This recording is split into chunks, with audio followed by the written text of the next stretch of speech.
आप सुन रहे हैं स्टोरीज फॉर लाइफ। सेब का पेड़ और किसान। एक बार की बात है, एक जंगल के किनारे एक गांव में एक किसान रहता था। उसके पास एक बड़ा बगीचा था जिसमें एक पुराना सेब का पेड़ और अन्य पौधे, पेड़ और सुंदर फूल थे।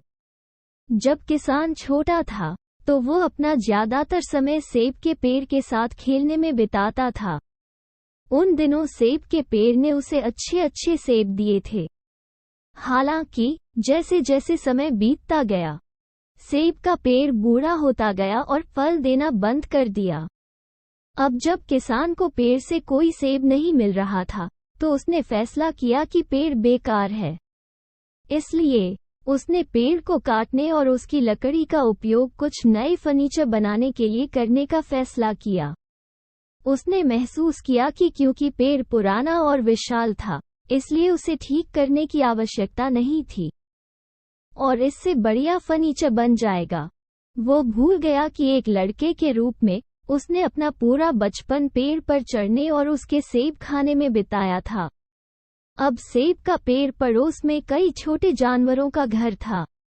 इसमें गिलहरी, गौरैया और बड़ी संख्या में पक्षी और कीड़े शामिल थे।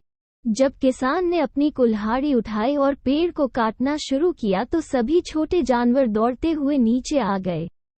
वे सभी किसान से गुहार लगाने लगे। वे किसान के चारों ओर इकट्ठे हो गए और कहा, कृपया पेड़ को मत काटो। जब तुम छोटे थे तो हम इसी पेड़ के नीचे तुम्हारे साथ खेलते थे।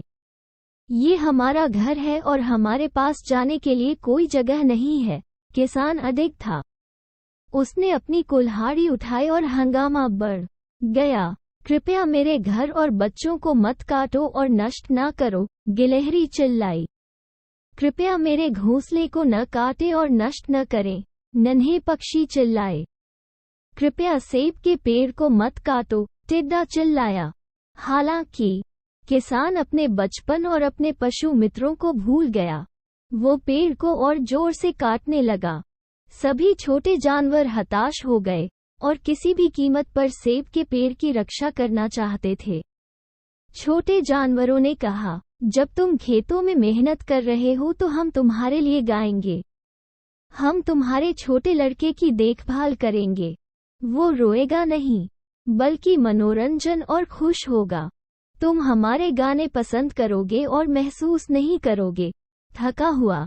हालांकि मदद के लिए उनकी पुकार बहरे कानों पर पड़ी। उनके सभी अनुरोधों के बावजूद किसान ने पेड़ को काटना जारी रखा। अचानक उसे कुछ चमकीला दिखाई दिया। निरीक्षण करने पर उसने महसूस किया कि यह एक मधुमक्खी का छत्ता था, जो शहद से भरा हुआ था। उसने थोड़ा सा लिया और अपने मुंह में डाल लिया। शहद के स्वाद ने उसके अंदर के छोटे लड़के को जगा दिया। अचानक उसके बचपन की यादें दौड़कर वापस आ गईं। शहद का स्वाद इतना अच्छा था कि वो और अधिक चाहता था। यह उसके लिए खुशी की भावना लेकर आया। वो मुस्कुराया और कहा, इसका स्वाद लाजवाब है। किसान के रवैये में बदलाव को महसूस करते हुए छोटे जानवर एक स्वर में बोले। मधुमक्खी ने कहा, मैं तुम्हें हमेशा मीठा शहद प्रदान करूंगी। गिलहरी ने कहा, जितने मेवे तुम चाहो मैं बांट दूंगी। चिड़िया चिल्लाई, जितने गीत तुम चाहो हम गाएंगे। अंत में किसान को अपनी मूर्खता का एहसास हुआ और उसने अपनी कुल्हाड़ी नीचे रख दी।